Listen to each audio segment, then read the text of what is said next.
Gente, hoje foi um dia especial. Encerrei mais um de vários jejuns de 40 dias que eu tenho experimentado. Tem sido algo precioso, mas eu decidi abrir essa experiência. Registrei parte do meu dia e de verdades importantes quando falamos a respeito de jejum, principalmente do assunto de jejum prolongado.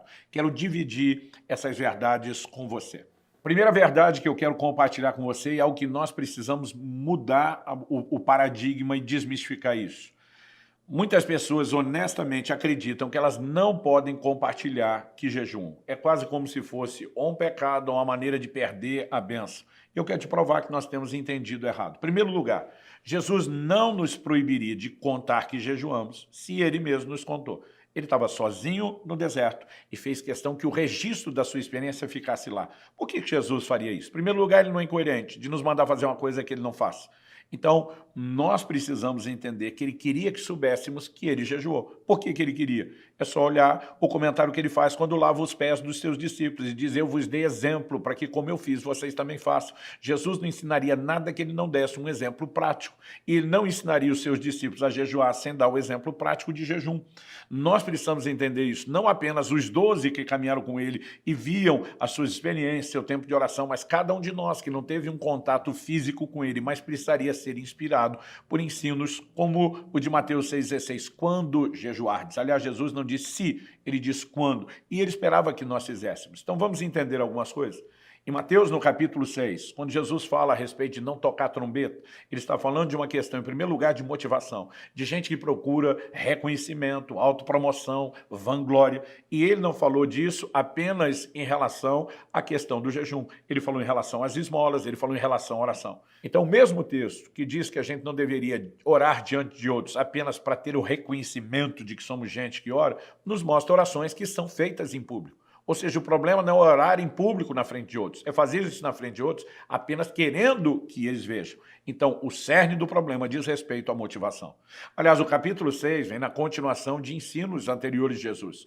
No capítulo 5, no verso 16 de Mateus, Jesus diz, brilha a vossa luz diante dos homens, para que eles vejam as vossas obras e glorifiquem ao Pai que está nos céus. Se fosse para não demonstrar nada de bom que fazemos, como é que as pessoas vendo nossas obras glorificariam a Deus? O ponto é, se estamos buscando autopromoção, vanglória, ou se estamos promovendo glória a Deus. Essa é a primeira coisa que tem que ser entendido. Jesus fala a respeito de uma mão não saber o que a outra faz quando o assunto é esmola. É lógico que a mão não tem inteligência própria para conversar, para comunicar, para um entender a outra. Jesus está usando uma linguagem figurada de, ei, não precisa fazer alarde, não tem que promover nem para si mesmo o que dizer para os outros. Mas vamos considerar algo. Paulo, quando escreve a Timóteo, fala a respeito de quais viúvas seriam cuidadas pela igreja, ele honestamente vai dizer que entre os critérios das que receberiam esse tipo de cuidado tinha que ser aquela que tinha testemunho de boas obras. Como que alguém seria selecionada pelo testemunho de boas obras se tivesse que fazer todas as suas boas obras escondido o tempo todo? Jamais ela seria reconhecida. A Bíblia não está falando de um tipo de sigilo absoluto. Ela está falando de questões ligadas ao coração. Então me deixe voltar na história. Quando eu era garoto e tinha 18 anos de idade, comecei a jejuar aos 15. Com 18 anos de idade já fazia jejuns regulares com certa frequência, de períodos que iam até 7 dias só na água. Ou seja, chegou um momento eu não consegui esconder dos meus pais que jejuavam. Meu pai, que nunca praticou jejuns tão longos, preocupado que eu estivesse migrando para algum lugar de fanatismo, porque desconhecia jejuns mais prolongados em termos práticos, um dia vem conversar comigo preocupado. E foi nessa conversa que pela primeira vez eu descobri que meu pai jejuava. Não fez nenhum jejum, até onde eu saiba, maior do que 2 dias, mas fazia jejuns. Eu sabia de um dia por ano que toda a denominação orava por avivamento, mas fora isso, nunca soube meu pai jejuava. E eu lembro que eu fiquei indignado, falei, pai, como é que o senhor jejua e eu que sou seu filho, moro dentro da sua casa, não sei, eu estou aprendendo com outros, eu podia estar aprendendo com você. E meu pai falou para mim, Jesus falou que não é para contar para os outros. E lembro que eu falei, pai, desculpa, eu te respeito muito como ensinador, como mestre de Bíblia, mas não acredito que foi isso que Jesus falou. E usei esses argumentos que eu apresentei a você há pouco, e eu lembro que meu pai mesmo começou a rir, falou, nunca pensei por esse lado, né? Porque durante muito tempo isso foi algo místico. Então, deixe-me dizer a intenção do meu coração com esse vídeo, né? E você precisa acreditar nisso, porque só Deus pode sondar a motivação. Eu não quero mostrar nada para ninguém, mas no início desse ano, Deus me mandou parar tudo o que eu tinha programado e estudar sobre jejum como eu nunca tinha feito. O resultado dessa imersão no assunto foi um livro que publiquei recentemente intitulado A Cultura do Jejum. Tudo que eu tinha escrito até então era um pequeno artigo, um estudo bíblico com o básico do jejum ao longo da Bíblia. Mas no final desse período, onde eu não apenas estudei sobre o assunto, mas eu fiz isso em jejum. Eu escrevi um livro inteiro, do início ao fim, em jejum.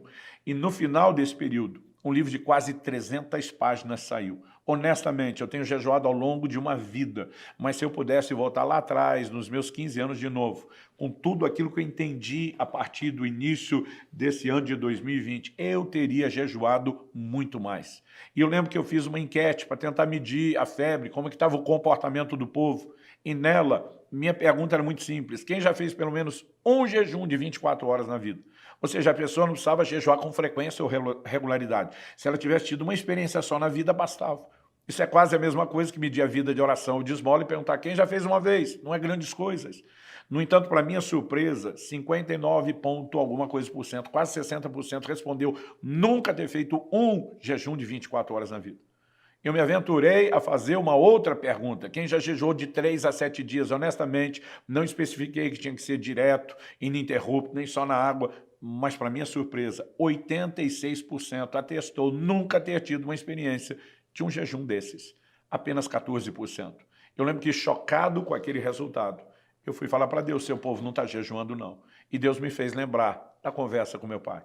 Ele me fez lembrar de quando, aos 18 anos, eu protestei. Falei: pai, quem não jejua não fala nada porque não faz. Quem jejua não fala porque acha que vai pecar e perder a bênção. Como é que nós vamos aprender a fazer se ninguém nem ensina e nem inspira a gente na prática? E Deus me fez lembrar daquilo.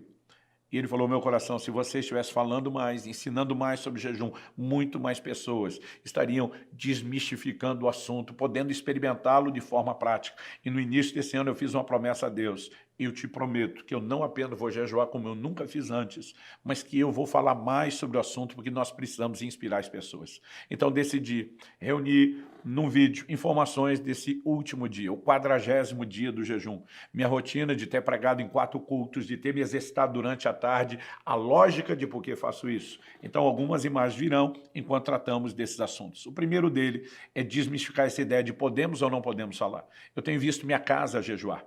Minha filha, há pouco tempo, fez um jejum de 20 dias na água. Recentemente, meu filho saiu de um de 7. Minha mulher fez um de 10. Alguém perguntou: ei, você acha que sua família tem o dom de jejuar? Eu falei: não, eles têm exemplo, eles têm inspiração, né? Eles têm referência para isso. E é uma das coisas que nós precisamos para viver o evangelho em todas as áreas. Nessa não seria diferente. Honestamente, eu passei a ser inspirado a jejuar por causa que outros compartilharam tanto seus jejuns como suas experiências e orientações práticas. Então nós precisamos mudar isso. Não quero, com esse vídeo curto, inspirar ninguém a nenhuma responsabilidade. Quando eu falo de jejum prolongado, para mim, jejum prolongado segue alguns critérios, e essa é a segunda verdade que eu tenho que deixar com você. Em primeiro lugar, eu creio que ele deveria demandar muito treino e prática em jejuns menores, antes de se tornando períodos cada vez maiores. Não é uma regra, não é um fundamento bíblico que não possa ser quebrado, mas a exceção será apresentada na sequência. Tirando a questão da experiência, eu acredito que precisamos da direção do Espírito Santo. Se o Espírito Santo claramente definir alguém que tenha a maturidade de ouvir e reconhecer a sua voz, adicar um jejum prolongado, eu não posso questionar. Esses dias, um pastor amigo meu, que nunca teve experiência de jejuns muito prolongados, começou direto com um jejum de 40 dias, embora ele procurou se informar muito e ter um certo nível de acompanhamento. E para mim, um terceiro ingrediente, que não é uma exigência bíblica, é uma maneira de me proteger e proteger outros de atos de responsabilidade. Eu sempre faço jejuns prolongados, de 40 dias, foram 4 até agora, com acompanhamento médico, antes, durante e depois. Então, quero deixar essa palavra de advertência. Obviamente, o jejum prolongado não é uma coisa tão assustadora quanto parece até que você comece a praticá-lo. O que é que nós precisamos entender sobre a fisiologia do jejum? Quando vamos falar agora de jejuns prolongados, a Bíblia apresenta períodos de 3 dias, de 7 dias, de 14, 21 e 40. Não quer dizer que esses são os únicos períodos que alguém possa jejuar, são os exemplos bíblicos. O que é que nós precisamos entender? Quando você pula uma refeição, seu corpo já começa a sentir um desconforto, não é apenas pelo hábito dos horários que come, é porque deixou de entrar glicose, que vem principalmente por meio do carboidrato, que é a nossa fonte de energia. Quando a energia deixou de entrar, o corpo precisa recorrer a uma outra fonte. Qual? Ele vai buscar energia agora no glicogênio, armazenado principalmente no fígado e também no músculo. Com no máximo 3 dias, essa sua segunda opção de fonte de energia, ela vai se esgotar. Então o corpo entra em cetose. O que é a cetose? É quando agora o que virou fonte de energia são as reservas de gordura acumuladas no corpo. A partir desse momento, nos primeiros 3 dias, que é o tempo que leva até a cetose, as pessoas que principalmente não passaram por uma desintoxicação alimentar prévia e não têm um estilo de vida tão saudável vão sofrer mais, vão ter dor de cabeça, irritação, é um processo desconfortável. Quem já está com o organismo limpo ou se preparou, não costuma sofrer. No último jejum que eu entrei, não precisei de nenhuma preparação, comecei direto. No anterior a esse, eu passei por um processo de 10 dias de preparação para que não tivesse incômodo. Mas passada essa fase mais chata do desconforto inicial e quando o organismo entra em cetose, a pessoa começa a ter energia, disposição, ela deixa de ter fome. Alguns, a partir do 5º dia, alguns levam até o 7º dia para deixar de ter vontade de comer. O que acontece? Nós trocamos um alimento externo por um interno. Então você acorda, tem saciedade. Pastor, nós podemos ter energia? Depende. O que acontece no jejum prolongado? Vamos para outra informação. Você parou de comer, o metabolismo vai baixar. Quem para de comer normalmente para de se exercitar e de se movimentar, o metabolismo vai baixar um pouco mais. O organismo que está vivendo de reserva de gordura faz a leitura do metabolismo e diz, não está precisando de tanto, por que é que eu vou entregar energia desnecessária? E ele entra no modo de economia. O que acontece? Quando alguém faz um movimento de pressa em jejuns prolongados, normalmente de 1 semana até 3, isso varia com cada um, ele pode ter tontura, ele pode ter uma sensação de fraqueza. O que eu aprendi com orientação de um médico que pesquisa muito o jejum, que tem uma clínica que trata pacientes com jejum e tem uma larga amostragem, ele nos chamava a parar para pensar na homeostase, a capacidade de adaptação do corpo. Ele diz, ei, se você se exercitar numa base praticamente diária e o seu corpo entender que precisa de energia, na adaptação, na homeostase, ele vai te entregar energia. Fiz isso no meu último jejum. Passei a treinar no 9º dia, depois que li isso, consultei meu médico, ele me diz, olha, a teoria é essa, nós não temos o laboratório que ele tem. Falei, doutor, você é o seu laboratório. Eu quero estudar isso, orei e tive paz. O que eu fiz? Treinei até o 40º dia. Nunca tive tanta disposição física no jejum como treinando, porque eu exigia que meu corpo entregasse a energia que eu precisava. Isso me gerou outra solução. Não era apenas a energia que eu precisava de dia. Quem faz jejum prolongado normalmente tem insônia à noite. Por quê? A irrigação sanguínea que não vai para a digestão. Quando você come uma feijoada, né, um churrasco, normalmente você tem aquela indisposição, sono depois, porque toda a irrigação sanguínea está quase que concentrada ali, um grande volume, melhor dizendo, concentrado na digestão. Quando não tem a digestão, e você está num período de vários dias de jejum, a irrigação sanguínea vem para a cabeça. Então, é algo natural, não é espiritual, é algo fisiológico, você fica criativo, você fica inspirado, a mente fica acelerada. É por isso que os gregos antigos, que não jejuavam com propósitos espirituais, diziam que clarificava a mente. Gente como Pitágoras exigia, né, que os seus discípulos jejuassem antes dele ensiná-los. Mas a parte diferente é a percepção espiritual. Para aqueles que servem a Deus, estão debaixo da ação do Espírito Santo. Antes de treinar, eu tinha muita insônia. A partir do momento que passei a treinar, o treino me deu energia de dia, mas tinha um cansaço e uma qualidade de sono melhor à noite. Depois, é a minha segunda experiência de um jejum com treino, do início ao fim, com exercício físico. Eu nunca mais tive fraqueza, eu nunca mais tive tontura, eu nunca tive falta de energia ou disposição, mesmo em jejuns prolongados. E acredite, nunca mais tive insônia. Particularmente, eu acredito que é uma ferramenta que aqueles que vão fazer jejuns maiores precisam entender. Pastor, seus jejuns de 40 dias são só na água? Só na água o primeiro. A partir do meu segundo jejum, meu médico aconselhou, se você quiser introduzir uma bebida quente, como café ou chá, desde que não tenha açúcar, porque no açúcar vem a glicose, que te tira da cetose, que vai fazer com que você tenha fome. Então ele diz, essa parte do jejum fisiológico não pode ser quebrado. Se você não entender de Deus, como no primeiro, que tem que ser só água, no primeiro tomava água mineral, nunca quis tomar água de coco. Alguns preferem usar por causa do equilíbrio eletrolítico. Eu particularmente tenho medo, porque a água de coco tem frutose. E eu não sei qual a quantidade que pode me quebrar a cetose, então eu particularmente não arrisco. Mas o jejum não tem regras específicas. Eu sempre digo para as pessoas, meu jejum, minhas regras. A menos que o Espírito Santo te dirija, você tem liberdade. Tem gente que faz o jejum parcial como o de Daniel. Se alguém fizer um jejum de 40 dias só com suco deixou de ser jejum? Não, não será o jejum normal. Provavelmente, havendo consumo de algum tipo de glicose, a pessoa não estará em cetose, então ela pode ter fome todos os dias, acaba muitas vezes o que parece mais fácil, acaba se tornando mais difícil. Mas a partir do meu segundo jejum, meu médico sugeriu, se quiser tome café ou chá, desde que sem açúcar, e ele me orientou, faça um teste, bebendo misoshiro, o caldo da soja fermentada que os japoneses tomam muito. Eu brinco que aquilo é uma água suja, uma aguinha salgada, né? Ele tem, uma caneca tem em torno de 30 e poucas calorias, menos de 1 grama de fibra alimentar e menos de uma ou quase nada mais do que uma, dependendo da medida de cada caneca da pessoa, de carboidrato. Ou seja, fisiologicamente não quebra seu jejum, mas o sal, o sódio, ele pode te dar um ânimo, um up, por causa da questão do equilíbrio eletrolítico. Então, a partir do meu segundo jejum, eu tomei uma decisão, a menos que Deus me dê uma palavra de ser só na água, eu posso tomar café, eu posso tomar chá. Honestamente, com o tempo, meu paladar, embora o café seja das minhas bebidas prediletas, sempre sem açúcar, mesmo quando não estou jejuando, durante o jejum ele acaba ficando muito forte, então já não consigo tomar tanto. Mas o misoshiro eu tenho feito uso. No meu terceiro jejum, foi praticamente uma base regular diária. No último, eu não tomava sempre, porque meu médico me deu uma reposição de sais. Ele mandou, né, manipular e balancear tudo aquilo que eu precisava. Então, muitas vezes eu punha aquilo na água, bebia e não dependia tanto do misoshiro.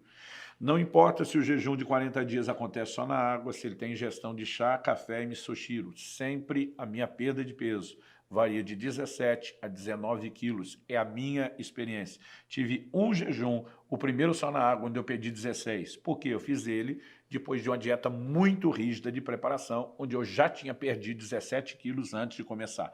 Mas eu quero dizer que fisiologicamente, espiritualmente, não há tanta mudança. Nós temos formas e maneiras. Alguém sentiu de Deus, vai passar os 40 dias trancado? Ótimo. Desde a primeira vez, Deus me chamou para jejuns, onde eu não podia parar minha agenda de pregação. É a quarta vez onde eu prego quase todos os dias. No primeiro jejum eu contei 46 ministrações. Né? No terceiro jejum, no início de 2022, eu treinei 28 vezes. Estou falando de treino pesado na academia e não só não baixei a carga, como muitas vezes aumentei e ainda às vezes acrescentava até mesmo, além de 1 hora e pouco de treino, mais 1 hora de cardio. E eu estou falando dessas coisas porque nós precisamos mudar a maneira de pensar, parar de ter tanto medo. Pastor, resultado final, meu médico pediu, na última experiência, 60 tipos diferentes de exame de sangue, todos eles apontaram numa única direção. Ele me acompanha desde 2014, eu nunca tive resultados tão saudáveis em relação ao meu corpo, né? a minha saúde, obviamente, como os depois do jejum. Então, se uma pessoa não tem um problema, né, específico de saúde, onde os médicos digam, olha, é melhor não fazer a prática do jejum contínua ao longo desse ano, nós estamos no início de setembro, enquanto eu gravo, eu devo ter jantado 6 ou 7 vezes no máximo, porque eu tenho praticado muito jejum intermitente nos intervalos. E sabe, são impressionantes os resultados. Não falo isso tudo para te inspirar em nenhuma loucura, um jejum prolongado, mas a começar a procurar se informar. Você pode ler meu livro, A Cultura do Jejum, você pode assistir o curso que eu gravei, cada um dos 12 capítulos virou uma aula, são 12 aulas. Tenho no final, como apêndice, como anexo, várias entrevistas feitas com o Dr. Aldrin Marshall, o médico que tem me acompanhado. Eu quero te encorajar a se informar e começar a praticar de forma lenta, sábia, paulatina, progressiva, algo que Deus quer restaurar. Eu creio que Deus quer restaurar a cultura do jejum, não só na igreja brasileira, no mundo, mas eu creio que o Brasil será chamado a um lugar de uma entrega impressionante. Eu tenho dezenas e dezenas de amigos que têm feito jejuns de 40 dias. Deus está multiplicando aos poucos algo que muita gente não toma conhecimento, mas é uma prática que está crescendo e eu acredito que algo extraordinário está para acontecer no tempo do fim. Recomendo muito livros como da Valnice, Milhomens, O Jejum e a Redenção no Brasil, livros como do Marré Chávida, publicado pela Editora Vida, O Poder Secreto do Jejum e da Oração, foi o livro que mais me pilhou aos jejuns prolongados. Ou seja, nós temos muito material e informação para que a gente processe, para que a gente comece a mudar a maneira de pensar e de agir. Eu encerro esse vídeo encorajando você a ir além do que você já foi. Se nunca jejuou, Comece o seu primeiro jejum. Meu primeiro jejum foi pular uma refeição. Depois eu pulei 2, depois 3, depois um dia, depois 2 dias. Não necessariamente um atrás do outro. Às vezes, depois da prática de várias vezes o mesmo período, é que eu ia aumentando lentamente. E durante 3 décadas e meia, eu evolui de um jejum de uma refeição a jejuns regulares de 40 dias. Não quer dizer que eu só faça esses, mas esses têm se tornado presentes e marcantes.